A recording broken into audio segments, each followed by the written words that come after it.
So we've got two speakers in the second session, again one physicist and one from a more statistical background. So the first is Manon Michel from Orange Labs.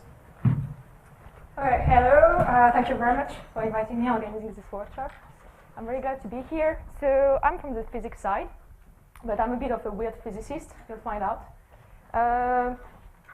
So mostly what I'll be talking about will be my PhD work about irreversible Monte Carlo methods and the event chain, the so-called event chain method. The collaborator I've been working, okay, that was bound to happen. So it's Bernard Kraut, was my PhD advisor. I work also with Sebastian Kapfer. Johannes Meyer was an intern at some point, we did a paper together. And now I'm also working with Eugene Deng, perhaps some physicists that know him. It's PhD Xaojian. Also the Dortmund team in polymers with Tobias, Julian and Jan Kerfeld. In Orange, I'm working with Stefan Seneca, and finally, so I guess physicists know this guy, I collaborated at some point with Yoshihiko and Koji. Okay, so as everyone before me, I've planned a little introduction, but this will be really short because as talks piled up, it has been already done. And mainly, I'll tell a different story now because recently I found out that we have been, like, the community, in physics at least, has put very much effort, much stress in the irreversibility side of the event chain of irreversible methods. But now I think that the most important concept is factorizing the transition, the transition probabilities with a factorized metropolis filter. And actually doing that can, like, if you're not a better this side, it can lead you to apply the irreversible methods to no factorizable distribution, which was one of the big lock still remaining. Also, you can better control your randomness. So that was your question about how you change direction in a smarter way. And finally, I'll talk about the scalability issue that also Joris spoke about this morning with subsampling. Okay, so I'll be quicker than I thought. So the first idea on the Monte Carlo was to change some intractable integrals or derivative equation into a collection of random samples. And this is just to make a link between statistical physics and like the more statistical side of sampling. It's the Monte Carlo methods relies on the equivalence between your ensemble average, the thing you want to compute, and the time average, the thing you get from running a Markov chain on your sample space. And actually, this went really deep in physics, and it's at the base of the ergodicity theory in math. So, and it was born like with Einstein theory of diffusion. So that was just like a cultural point to start big. Okay, and so the challenge is the only thing we can do with computer is to randomly generate random numbers between 0 and 1. And that's not really interesting. We want to have like a target distribution pi. And the challenge is to map these random numbers to the target distribution pi. Okay, so the first idea was the direct sampling was based either on inversion or rejection. So let's take this distribution, okay? So I have these weird stars, okay? And everything in this star is a valid sample, okay? Everything outside is not. So for example, if you want, we can say that we have a collection of art spheres, okay? And this actually will be the available different position this sphere can have without being invalid, okay? So this is just, and so you have to understand that actually this is just a bare dimensional distribution. In physics, we have like 10 million spheres, so it's like little stars like that being like that all over, okay? So it's really distribution that are hard to sample if you do it in a naive way. So for example, if you do direct sampling, you will just randomly sample point over your space, and actually you spend more time sampling not valid sample than getting the real valid sample, okay? So then it was in the 40s. In the 50s, Metropolis Metropolis and his team, and also the extension of async, came with another idea, was to start in a valid state and then to run a Markov chain.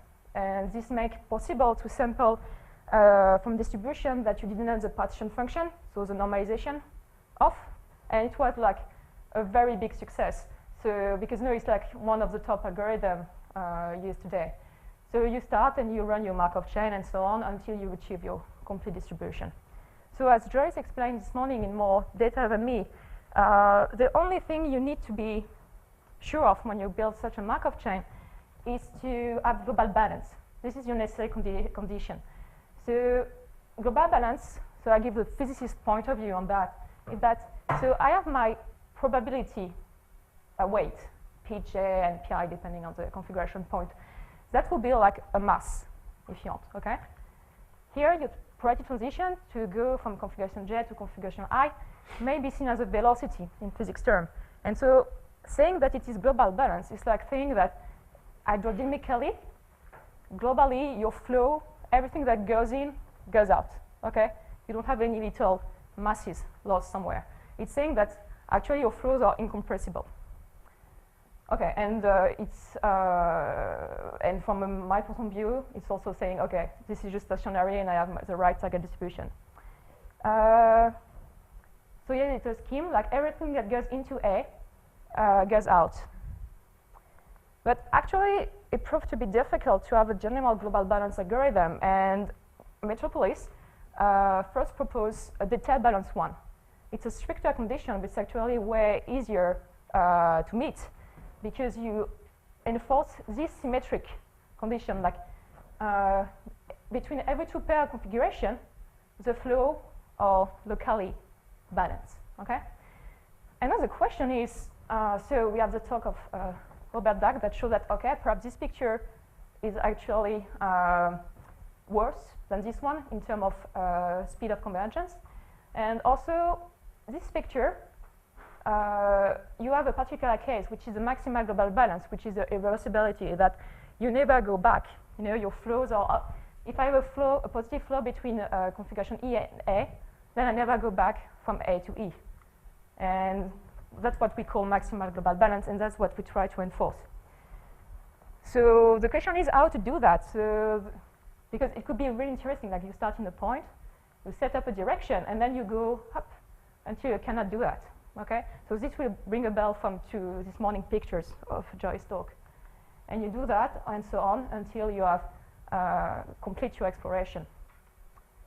And we managed to do that. So first it was Etienne Bernard who did that for art spheres, and I did the generation to general potential, soft potential. And it relied on three key ingredients: the factorized Metropolis filter, where here, if you want, every pair, like let's say the sphere is iterating pairwise. So here you have 1, 2, 3, 4, 5 spheres in 2 dimensions, so you have 10-dimension problem. And you actually look at 5, well, it's more 4 actually when you move this one, at 4 independent unidimensional problem, okay? There is a lifting, so the that allows to deploy persistent moves. Actually, so here is your space where in data balance picture you can go left or right, for example. When you lift that, you lift your physical configuration space with an additional variable, which is like, it was the theta, right, you were talking about? So with the theta. So you go either on the right or either on the left. And this allows to have irreversible Markov chain, but that are still Markovian, okay? And now the third ingredient is infinitesimal steps. So now we're more talking about continuous time, where instead of doing little finite jumps, you do like, you explore the full distribution between 2 samples, and it gives you more information. And I was saying, no, I tend to feel like the factorized Metropolis filter need a little bit more stress, I guess, in the community, and I will explain why. Okay, so first, factorized Metropolis filter. So Joyce talked about that. So we have a probability distribution, and here we make the hypothesis, we can factorize it, okay? We can write it as a product over the different factor I. And here, as a physicist, I like to write it in terms of Boltzmann weight, okay? So beta is the inverse of temperature, T is the energy. The metropolis filter, you have, it will compare the energy change globally, okay? If I move these white spheres, here is my total potential, okay, made by all the spheres, and that are repulsing each other. Then I will accept or not this move based on the change of energy there. And now, with just this little trick that is really simple and looks very innocent, we end up with a very powerful thing. Like, just, okay, this PI, this product over the factor, you put it outside your minimum, okay? So it's like saying, instead of looking at my total potential, I'm looking at each sphere, like partner sphere, separately. So here I'm looking at the pairwise interaction. The spheres are interacting 2 by 2. And so in the end, my global transition probability, I can put it under the form of a product of independent transition probabilities. And I know this was like n-dimensional, and this is actually only one-dimensional. It just, for example, depends on the distance between 2 spheres, okay? And what is really important there is that, so, okay, this is an independent product. So if one of the factor, so here one of the partner spheres rejects the move, then I have to reject the move. This is a consensus rule. Like, if all the partner spheres don't, like, if there is only one sphere that is rejecting the move, then the move is rejecting. And this is like, it seems like a really trivial thing, but then it's opened the road to lots of different applications. So first I talk about, of course, the irreversibility. So we call it event chain algorithm. So I go through the different ingredients you need to finalize this algorithm. So here you have the metropolis paradigm, where you have metropolis filter. In event chain, we have the factorized one, where we can dig up all the different information. You know, they are not buried under the global sum of the potential. Moves in metropolis are randomly proposed. They are local, okay, in the vicinity of your spheres, and they are finite. Like, you make a finite jump, you don't know. There is a black box actually between where you are and where you propose to make the move. Whereas in event chain, you move are set by a lifting variable. Okay, so here it's like the plus x direction. They are persistent on the global scales, and they are infinitesimal. Like, you know everything about every point you travel over. And finally, this picture is detailed balance, and this one is global balance. Okay, so about the lifting. So that's what I explained to you a bit sooner. So for example, just take like one loop, periodic loop, and I can either go to the left, go to the right, or stay where I am. So it can be easily proven that this is a diffusive walk, okay? So the idea, so it was first proposed by Diaconis in 2000, is to add to my physical space the variable I'm going towards the right or I'm going towards the left. And if I have some kind of potential, like for example, I can, here it's less likely to be here than here, then I may end up, you know, going backwards, like switching from the left replica to the right replica. And this is the lifting move. So that's your lambda you were talking about this morning. Okay, and actually, your lifting move, so in gray here, they are here like to ensure your flows, your probability flows are incompressible. Like, so here, Pi, I has a bigger probability than J, okay? So I cannot just go from I to J all the time. Sometimes I have to go back, and that will be your lifting move, which will be equal to the difference of I and J. And if you want here, the 0, it's because I put the gamma function to 0. That will be your stuff. Okay, so that was for the link this morning. Okay, and so what we did is that we needed to do a bit of generation of lifting, because when you read the diaconist paper, you'll see that it's more like, if you want, like here you will have two lifting variables. It will store if you have to move the first sphere, x1, to the right or to the left, and also the second spheres, okay? And actually, thanks to the factorized filter, we know that because of symmetry, if you want, when you have two spheres, doing a move like that is the same as doing that. Because what's important is in the energy, and your distance change will be the same. But here, the difference between this scheme and this one is that here you're maximal global balance, right? Here, when you're rejecting, you have to go back, whereas here, no, you just push. And that allows you to have persistent move on a global scale. Yeah, so okay, that's just what I said. Okay, so now, Joyce talked also about the algorithm of Peters.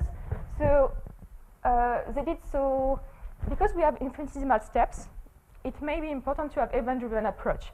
Because so in Metropolis, so you propose a move, you accept or not, and you have this finite move proposal. Whereas in event chain, we don't ask the question, like in Metropolis, you ask the question, you propose move and move and move, and you're asking always the question, am I accepting this move? Am I accepting this move? Here, as we are doing infinitesimal steps, you replace this question by, when will I be rejecting the move? Okay? And so that's actually interesting, because in physics, we started with a discrete point of view, and then we, by making steps infinitesimal, we have the continuous time version. Whereas in stats community, you start from the beginning with the continuous time point of view.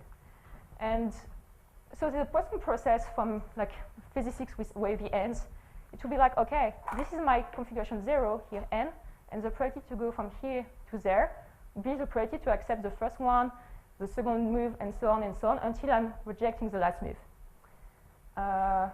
When you write that, so it will be all the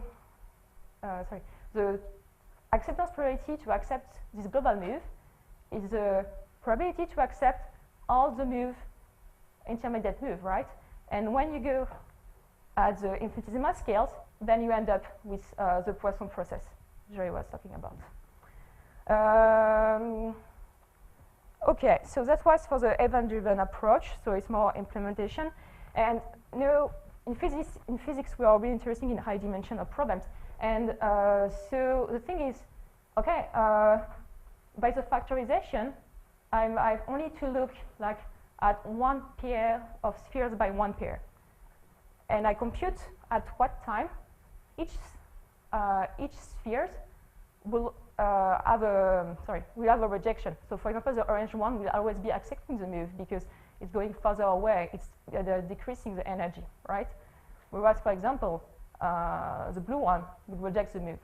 And you sample each different rejection time, and the first one to happen is your first event.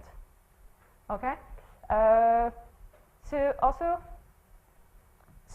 to avoid ergodicity issue, you may have to resample the lifting variable. So technically, for example, for spheres, if you're moving only in the x direction, sometimes you just switch to the y direction, and then you're sure you're being ergodic. The chain length L was the delta T delta you were talking about. So at some point, we have a continuum of valid samples. You have to sample one. You have to be uniform, not to introduce any bias. So either you can have a Poisson process after you want to stop and sample a configuration, or either what I prefer is that to have a chain length, and when I have done this final displacement, adding up the displacement of all the different moving spheres, then I stop and I can output my configuration. Okay, so this was a work done a few years ago, and now it has been, so this is a picture Robert showed this morning. This has been used, now it's becoming a bit popular in the physics community. So personally, I work on spin, on XY spin and on Heisenberg spin, and I want to emphasize on the Heisenberg spin, just because here we prove that So here in yellow, so here's the autocorrection time, so spectral gap, and here in yellow is the metropolis, okay? And here in red and blue, this is two different observables, but the two observables code for the event chain. And if you look at the speedup here, so it's more clear. We see that here we go from a z equal 2 exponent scaling with the size of the system to a z equal 1. So here it was the first time we showed that the event chain algorithm was had a convective dynamics. Okay. Well, for this range of size of system, so we always have to be cautious, but this was really a nice thing. Then Etienne could like simulate 10 to millions of particles and have these nice things on the transition of the art spheres. Bernard and Isobé also work on the 3D art spheres. There will be also work on the solid spheres and also work on the polymers. So polymers are just like path integrals. So that was for the physicists in the room. So and speedups, you know, even if you don't have like for example in the solid sphere, we didn't find out that the dynamical exponent exchange, but we still got like 100 speedup if you go to really big systems. But there are still, I mean, we still have to understand why here we have such scaling, and in other system we have big speedup, but we don't have this change of nature of dynamics. Okay. So now going further with the factorized filter. So first, so it's a bit paradoxal, but how to factorize no factorizable distribution? By that I mean that let's say you have a three-body interaction. Okay. So here is your Hamiltonian, here is your energy, and you cannot break up the potential into pairwise elements. Okay, you only have two-body interaction. So for example, the application we made is that you have a triangle, okay, with 3 points, and you have an energy based on the area of your triangle, and you move it like that. This is a three-body interaction. And then the question was, so one of the big block was, okay, I have two-body interaction, but so when this two-body interaction is rejecting the move, then it's actually K and J that are rejecting the move together. And the question was how to move K or J when I'm being rejected, okay? How to avoid, because if it's not possible, then to have global balance, you need to move I backwards. And we want to avoid that in order to be maximal global balance. So how to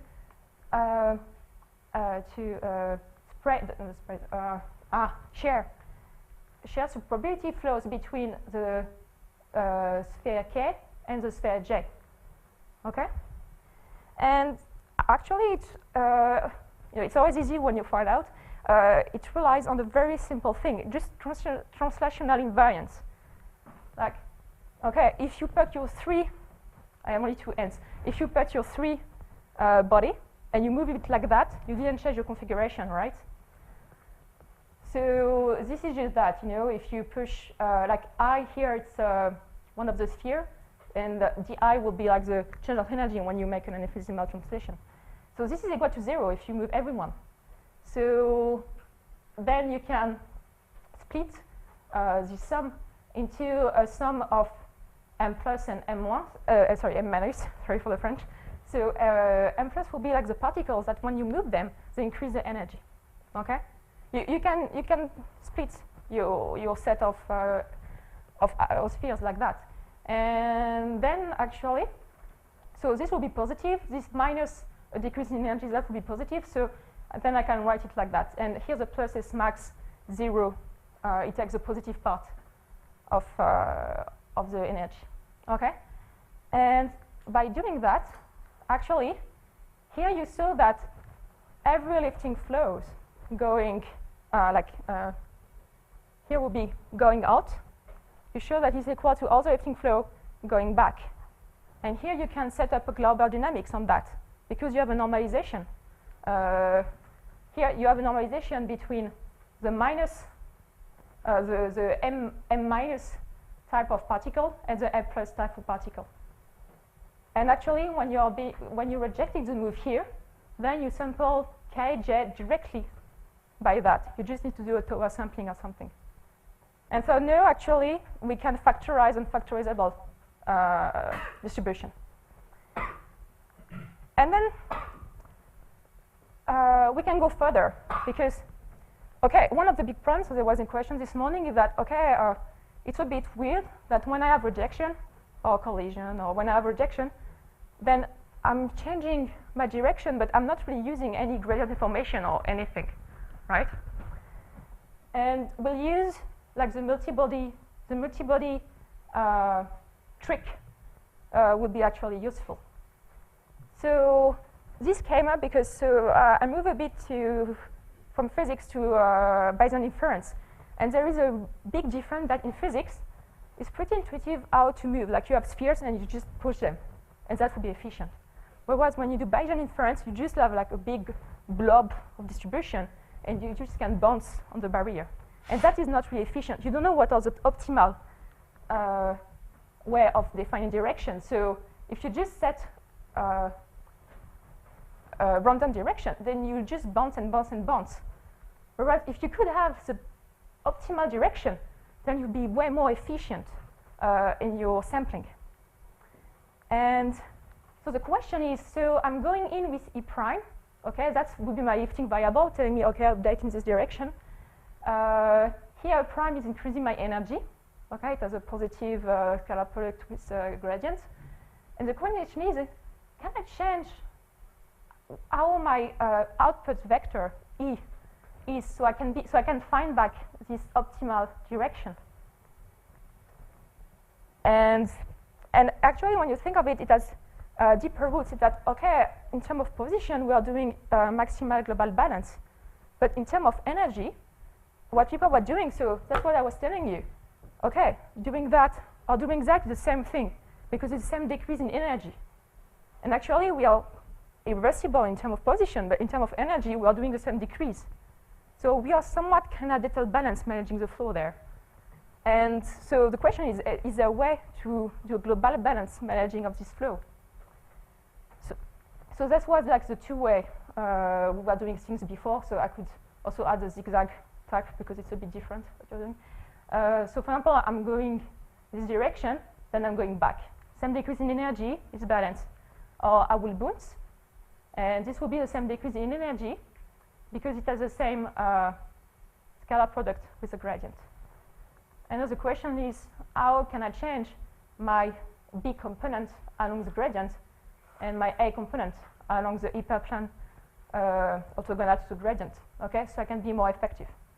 And actually, when you write down a bit of the equation, you find out that the global balance in terms of position translates itself into a global balance in terms of energy. And so what you have to global balance is this type of equation, which is like very similar to a normal global balance equation. And actually, when you think a bit about that, you can find a direct sampling scheme to sample your output vector E. So that's what I call the forward, because you keep being forward. So, as for the multi-body case, we have the same symmetry that every flow in, when you sum them, are equal globally to the sum of all the vector out. Okay, and you can have the normalization. So you can also do a direct sampling on that. And so actually here, it just means that you have to sample the angle between the gradient and the new vector, so it would be the A component, according to that. And so you see actually that because you're, instead of randomly sampling E, here you are sampling E closer to the gradient. And if you're doing that, then you are going, so that's what you explained this morning, you are going to area with steepest gradient, actually, because that will be leading you. Well, I mean, it needs some theoretical proof, I guess. So the direct sampling, when you write it down, is this one. And here I just want to emphasize the power n here. So n is the dimension of my distribution. Okay? And here it goes out because you're still sampling on the hypersphere. Okay? And so any angle, like there will be a power n going up because you have, so let's call phi the angle between the gradient and the new vector, you have a sinus power n phi d phi. And so you cannot escape, like, so that's why, you know, you still have this power n, okay? Some people have trouble understanding that, so that's why I want to stress it a bit.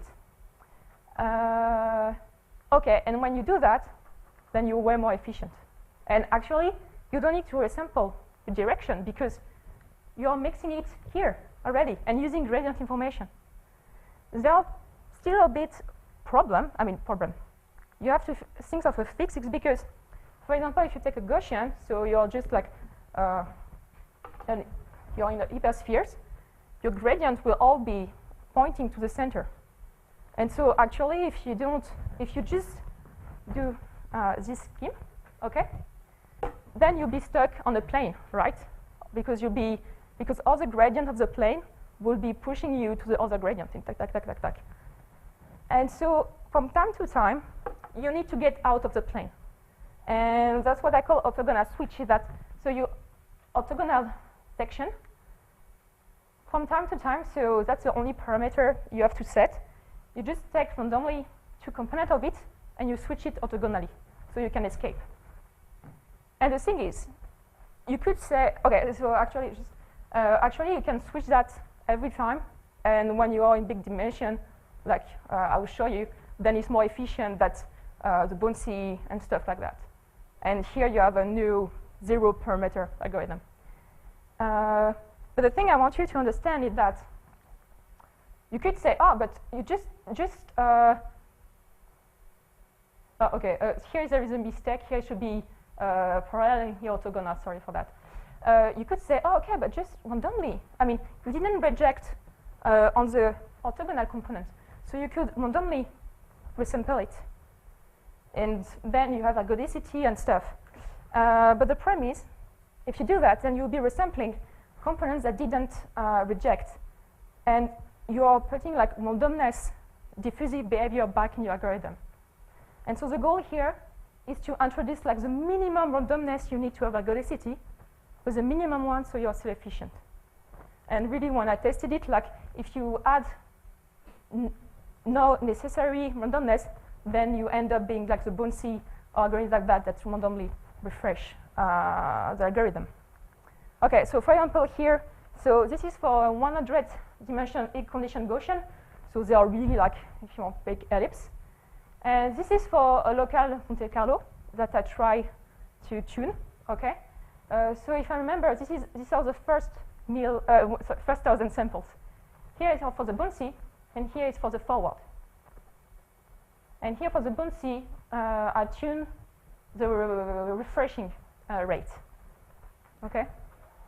And the speedups are really impressive. And lots, here like there is a, theoretically it would be very interesting to investigate this type of things. Okay, so now quickly, the last work I did with Eugene and his PhD student is to address the scalability issue. Okay. So we call it the clock Monte Carlo method to try to be a bit fun. So let's say here you have a big number n of, so in Bayesian inference would be data points, in physics would be spheres, spins, okay? So they all contribute to different factors, okay? When you do the metropolis filter, then you accept or not based on the global energy change. And so it requires you to compute this global energy change, and this is really expensive time-wise. And remember, in factorized filter, we have the consensus rule. And this means that sampling a rejection is the same thing as sampling which one is the first to reject. And this is way more easy to do. It translates itself by, so when you write the probability to reject the move, so 1 minus the factorized probability, you can write it as the sum that, so you order your factor, for example, from 1 to n. So it's equal to, okay, is the first one rejecting, 1 minus P1 probability. Is the second one rejecting, so the first one is accepted, P1 times 1 minus P2, and so on, okay, until you end up, and here everyone is accepting, and here you have equal 1, you have all your flows. the different probability flows. And now the question, instead of sampling a global acceptance of rejection, the idea here is to sample which one is the first one to reject. And you know, it's like a clock. When will it be ticking? Okay? And you can do that efficiently by considering a Bernoulli Bound process. Okay? So you consider like a bound that is inferior to all your factor probabilities. So it will ring sooner. Okay? And you first sample the first rejection of this Bernoulli process. Okay? Then you accept it or not if there is a real and actual rejection. And you keep on doing like that until you have a rejection or you have no rejection. And it's a little fast computation to show that the number of energy evaluations, so the number of factors to check, it's equal to the ratio between 1 minus the bound over 1 minus the average of your factor transition probabilities. And this is O1. And yeah, you can also do a generalization of that by considering bound that depends on the distance, on the factor. And then you have already, I forget, this is 2008.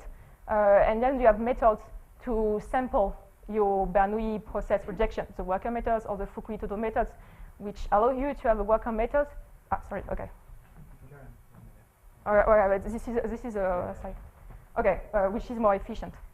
Okay, so I just want to stress the generality of the thing. Like the key ingredients are just the consensus rule and the resampling of the Bound probability. It can be seen as a discretized thinning method for stats people. It's an extension to the cell veto that was done by Kapfer, so which is, I mean, it was the subsampling also you were talking about this morning. And and also it can be seen as a generalization, I mean, or a discrete case of long-range cluster algorithm. Okay, so I'm done.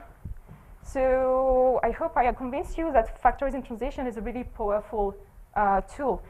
This is like different publication. You'll find there are also my thesis that will summarize most of this work. And I thank you for your attention.